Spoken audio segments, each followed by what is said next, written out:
మేహుల్కి swimming pool అంటే చాలా ఇష్టం. అందువల్ల మేహుల్ సండే స్విమ్మింగ్ పూల్ ఆడుకోవడానికి వెళతాడు.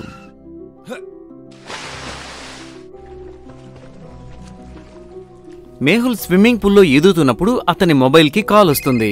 మేహుల్ కాల్ తీస్తాడు. అప్పుడు తెలుస్తుంది ఒక హోటల్లో ఒక మనిషి హఠాత్తుగా చనిపోయాడని. మేహుల్ వెంటనే దుస్తులు ధరించి ఇక తన కారు తీసుకుని హోటల్కి వెళ్తాడు. మేనేజర్, డెడ్ బాడీ ఎక్కడ? నన్ను ఆ డెడ్ బాడీ దగ్గరికి తీసుకెళ్ళండి. మేనేజర్ మేహుల్ని 3వ ఫ్లోర్లో 7వ నెంబర్ రూమ్కి తీసుకువెళ్తాడు. ఎక్కడైతే డెడ్ బాడీ పడిందో అక్కడికి. సార్, ఇతని పేరు వికాస్. ఇతను గత 2 రోజుల నుంచి మా హోటల్లోనే ఉంటూ ఉన్నాడు. Interesting, very very interesting. ఒకవేళ ఇతను 2 రోజుల నుంచి హోటల్లో ఉన్నాడు అంటే ఇతను ఖచ్చితంగా ఏదైనా పని మీద వచ్చుంటాడు. ఆ తర్వాత మేహుల్ తన గ్లోవ్స్ ధరిస్తాడు. ఇంకా రూమ్ని వెతుకుతూ ఉంటాడు. మేహుల్కి ఆ గదిలో ముఖ్య సమాచారం ఏమీ దొరకదు. మేహుల్ బాత్రూమ్ని కూడా చక్కగా వెతుకుతాడు. ఆ తర్వాత మేహుల్ దృష్టి టేబుల్ మీద పడుతుంది. టేబుల్ మీద ఒక మంచినీళ్ల బాటిల్, మంచినీళ్ల గ్లాస్, ఇంకా ఒక చాయ్ కప్పు కనిపిస్తుంది. ఖచ్చితంగా ఈ టీలోనే ఏదో పొరపాటు జరుగుంటుంది. నేను ఖచ్చితంగా వెతకాలి. లాజికల్ ఆర్మీ, మేహుల్ యొక్క దృష్టి టీ కప్పు మీదే ఎందుకు వెళ్ళింది? టీలోనే పొరపాటు జరిగిందని ఎందుకు అనుకున్నాడు చెప్పండి?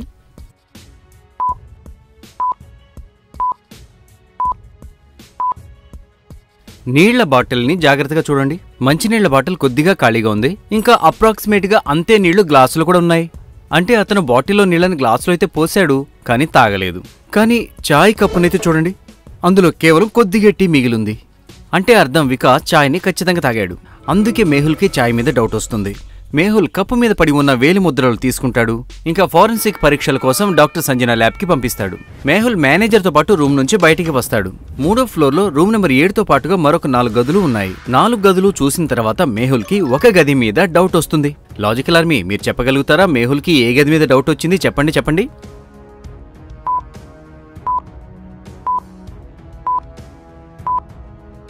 మొదటి ఇంకా 2వ గదులకి బయట తాళం వేసుంది. ఇంకా 3వ గది లోపల నుంచి లాక్ అయ్యింది. ఇంకా బయట 2-3 చెప్పులు పెట్టున్నాయి. అదైతే నార్మలే. కానీ 4వ గది చూడండి, అదైతే తెరిచి ఉంది. ఏ హోటల్లో కూడా ఈ రకంగా తలుపుని కొద్దిగా తెరిచైతే ఉంచరు. వాళ్ళు గనక లోపలుంటే లోపల నుంచి గడిపెట్టుకుంటారు. ఒకవేళ బయటికి వెళ్తే బయట తాళం వేస్తారు. మేనేజర్, ఈ గదిలో ఎవరుంటారు? ఇంకా ఈ సమయంలో వాళ్ళెక్కడా? సార్, ఈ గదిలో అయితే రాఘవ్ అనే ఒక వ్యక్తి ఉంటాడు. రాఘవ్ కూడా గత 2 రోజుల నుంచి ఇదే గదిలో ఉంటూ ఉన్నాడు. కానీ మరి తెలీదు ఇప్పుడు ఎక్కడికి వెళ్ళాడని. Interesting, very very interesting. Vikas కూడా 2 రోజుల నుంచి ఇక్కడే ఉంటున్నాడు. ఇంకా ఈ మనిషి కూడా ఇక్కడే ఉన్నాడు. ఖచ్చితంగా ఏదో కనెక్షన్ ఉంది. మేహుల్ వెంటనే మేనేజర్ నుంచి రాఘవ్ ఐడి అడుగుతాడు. మేనేజర్ మేహుల్కి రాఘవ్ యొక్క ఆధార్ కార్డ్ ఫోటోస్టాట్ ఇస్తాడు. ఈ ఆధార్ కార్డ్ నకిలీది. మేనేజర్, మిమ్మల్ని రాఘవ ఫూల్ చేశాడు. లాజికల్ ఆర్మీ, మీరు కూడా ఈ ఆధార్ కార్డ్ చూసి చెప్పగలుగుతారా మేహుల్ కల ఎందుకు అనిపించింది? అతను వీళ్ళని మోసం చేశాడని చెప్పండి.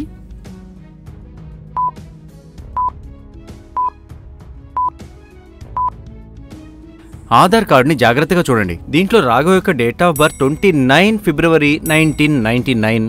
మామూలుగా ఫిబ్రవరిలో 29 రోజులు కేవలం లీఫ్ ఇయర్స్ లో మాత్రమే వస్తుంది. అది 4 మల్టిపుల్స్ గా ఉంటుంది. అంటే 2024 లాగా. అంటే అర్థం రాఘవే వికాస్ ని చంపి ఉంటాడు. మనం వెంటనే అతని రూమ్ ని సెర్చ్ చేయాల్సి ఉంటుంది. మేహుల్ ఇంకా మేనేజర్ వెంటనే అతని రూమ్ లోకి వెళ్తారు. ఇంకా సెర్చ్ చేస్తారు. కానీ వాళ్ళకి ఎటువంటి ఆధారం దొరకదు. రూమ్ చాలా పర్ఫెక్ట్ గా ఉంది. బెడ్ కూడా సరిగ్గా పెట్టుంది.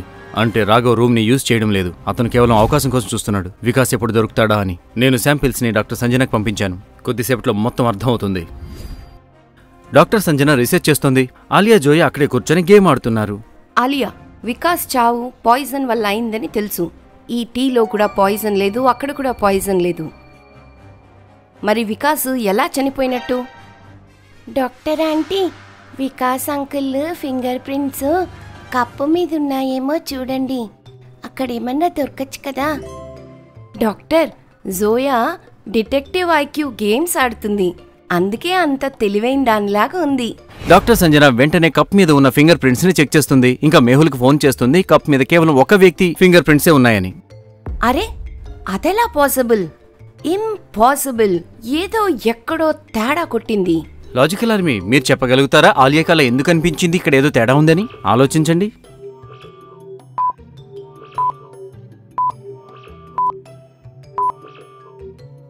తెలిసిన విషయమే. ఎప్పుడైతే వెయిటర్ కప్ తీసుకుని వచ్చాడో అప్పుడు అతను కప్ని టచ్ చేసే ఉంటాడు ఖచ్చితంగా. ఇంకా హోటల్ యొక్క కిచెన్ లో కూడా ఎవరో ఒకళ్ళు కప్పుని ఖచ్చితంగా పట్టుకుని ఉంటారు. ఇంకా ఆ తర్వాత వికాస్ ఎప్పుడైతే టీ తాగి ఉంటాడో మరి అతను కూడా కప్పుని చేత్తో పట్టుకుని ఉంటాడు. డాక్టర్ సంజన వెంటనే వికాస్ యొక్క ఫింగర్ ప్రింట్స్ ని కప్పు మీద ఉన్నటువంటి ఫింగర్ ప్రింట్స్ తో మ్యాచ్ చేయడం చూస్తుంది. కానీ అది మ్యాచ్ అవ్వడం లేదు. డాక్టర్ సంజన ఈ విషయం మొత్తం కూడా మేహుల్కి ఫోన్ చేసి చెప్తుంది. Interesting, very very interesting. ఇక్కడ ఆట మొత్తం మారిపోయింది. అంటే అర్థం వికాస్ అసలు టీయే తాగలేదు. మరైతే అతని శరీరంలోకి విషయం ఎలా వెళ్ళింది? అప్పుడే వెనక నుంచి జోయా చెప్తుంది. ఒకవేళ తినటం వల్ల ఇలా అయ్యుండొచ్చు కదా. వాజోయా, నువ్వు డిటెక్టివ్ ఐక్యూ గేమ్స్ ఆడి భలే తెలివిగా మారిపోయావులే. కానీ నేను ఎప్పుడైతే వికాస్ గదిలోకి వెళ్ళానో అక్కడ తినే వస్తువులంటూ ఏమీ దొరకలేదు. అంటే అర్థం ఎవరో హోటల్ మనుషులు వీళ్ళతో పనిచేస్తున్నారు. నేను వెయిటర్స్ని విచారిస్తాను. వికాస్ మరణించే సమయంలో హోటల్లో 3 వెయిటర్స్ ఉన్నారు. మేహుల్ 3ని విచారిస్తాడు. మొదటి వెయిటర్ చెప్తాడు, సార్ నేనైతే భోజనం పెట్టడానికి ఆ గదిలోకి వెళ్ళాను సార్, కానీ ఆ తర్వాత ఏం జరిగిందో నాకైతే తెలియదు సార్. రెండో వెయిటర్ చెప్తాడు, సార్ నేనైతే గదిలో తిన్న తర్వాత ఖాళీ ప్లేట్లు తీయడానికి వెళ్ళాను, ఇంకా తీసుకొని నేరుగా వెనక్కి వచ్చేసారు, నాకైతే ఏం తెలియదు సార్. మూడో వెయిటర్ చెప్తాడు, సార్ నేను ఆ సమయంలో కింద ఫ్లోర్లో భోజనం అందిస్తూ ఉన్నాను సార్, నేను పైకైతే రానేలేదు సార్, నాకైతే ఏమీ తెలియదు.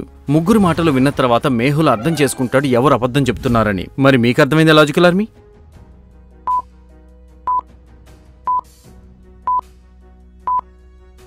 రెండవ వెయిటర్ అబద్ధం చెప్తున్నాడు. ఎందుకంటే ఎప్పుడైతే అతను వికాస్ గదిలో ప్లేట్లు తీయడానికి వెళ్ళాడో మరి అతను టీ కప్పును మాత్రం ఎందుకు వదిలేశాడు? అతను తనతో పాటు టీ కప్పు కూడా తీసుకుని వెళ్ళి ఉండాలి. అంటే అర్థం అతను ఏదో దాస్తున్నాడు. మేహుల్ అతన్ని పట్టుకుంటాడు, విచారిస్తాడు. అప్పుడు వెయిటర్ చెప్తాడు, పక్క గదిలో రాఘవ్ అనే పేరు గల వ్యక్తి ఉన్నాడని, అతను ఇతనికి 10,000 రూపాయలు ఇచ్చి ఆహారంలో విషం కలపమని చెప్పాడని. కేవలం 10,000 రూపాయల కోసం నువ్వు ఆహారంలో విషం కలిపావు, వికాస్ ప్రాణం పోయింది. ఇప్పుడు నీకు జైల్లోకి వెళ్ళిన తర్వాత అర్థమవుతుంది జీవితం యొక్క విలువ ఏమిటి అని. సార్ నన్ను మీరు క్షమించండి. మీరు గనుక క్షమిస్తే అప్పుడు నేను రాఘవ్ గురించి నేను మీకు ఒక ఆధారం ఇస్తాను.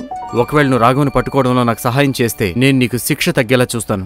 ఆ తర్వాత వెయిటర్ మెహుల్తో అంటాడు, రాఘవ్ దగ్గర చాలా లోకల్ ట్రైన్ టికెట్స్ ఉన్నాయని. ఆ టికెట్లను డస్ట్బిన్లో వేశాడు. ఆ టికెట్లన్నీ కూడా వెయిటర్ దగ్గర ఉన్నాయి. వెయిటర్ మేహుల్కి టికెట్లన్నీ ఇస్తాడు. Interesting, very very interesting. అంటే రాఘవ్ రోజు జేపీ నగర్ నుంచి గౌతమ్ నగర్ వస్తున్నాడు. ఇప్పుడు నేను అతను సులభంగా పట్టుకోవచ్చు. కానీ టికెట్లన్నీ చూసిన తర్వాత మేహుల్కి ఒక డౌట్ వస్తుంది. ఈ టికెట్లన్నీ చూసిన తర్వాత మీరు చెప్పండి లాజికల్ ఆర్మీ, మేహుల్కి ఎటువంటి డౌట్ వచ్చింది చెప్పండి.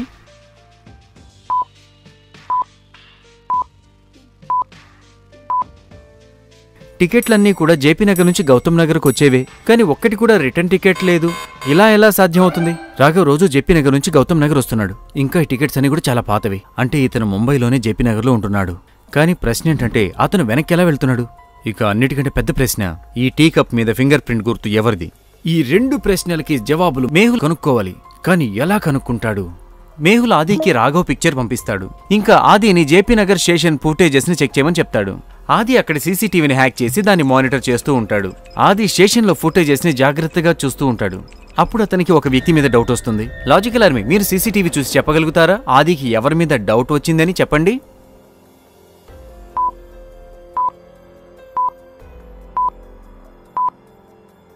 ఈ వ్యక్తిని చూడండి, ఇతను రాఘవ్. ఇతను తన బట్టలు మార్చుకున్నాడు, ఇంకా క్యాప్ పెట్టుకున్నాడు. దాంతో ఎవరు అతన్ని గుర్తుపట్టకుండా ఆది మేహుల్కి కాల్ చేసి మొత్తం విషయం చెబుతాడు. మేహుల్ వెంటనే జేపీ నగర్ స్టేషన్కి వెళ్తాడు, ఇంకా అతన్ని పట్టుకుంటాడు. రాఘవ్, డిటెక్టివ్ మేహుల్ నుంచి తప్పించుకోవడం సులభం కాదు. ఇప్పుడు చెప్పు, వికాస్ నేను ఎందుకు చంపావు? ఇంకా వికాస్తో పాటుగా టీ తాగింది నువ్వేనా? వాడు నా దగ్గర నుంచి 1 కోటి రూపాయలు తీసుకున్నాడు, ఇప్పుడు తిరిగి ఇవ్వడం లేదు. నేనైతే వెయిటర్కి డబ్బులు ఇచ్చాను భోజనంలో విషం కలపమని. టీ కప్పు మీద నా గుర్తులేమీ లేవు. What? Interesting, very very interesting. ఏంటి వికాస్కి ఇంకా ఏమన్నా శత్రువులు ఉన్నారా? అదైతే నాకు తెలియదు సార్, కానీ నేను అతని పక్క రూమ్లోనే ఉండేవాడిని. అప్పుడు నాకు అతను మేనేజర్ గొడవ పడుతున్న శబ్దం వినపడుతుండేది. మేనేజర్తో పాటు వికాస్కి గొడవ. మేహుల్ వెంటనే హోటల్కి చేరుకుంటాడు. ఇంకా హోటల్ రికార్డ్స్ చెక్ చేస్తాడు. అప్పుడు అతనికి తెలుస్తుంది వికాస్ 2 నెలలుగా హోటల్ బిల్లు చెల్లించలేదని. అంటే మేనేజర్ నాతో అబద్ధం చెప్పాడు. ఈ మేనేజరే నేరస్తుడిగా ఉన్నాడు. తన ఫింగర్ ప్రింట్స్ కప్ మీద వదిలిపెట్టాడు.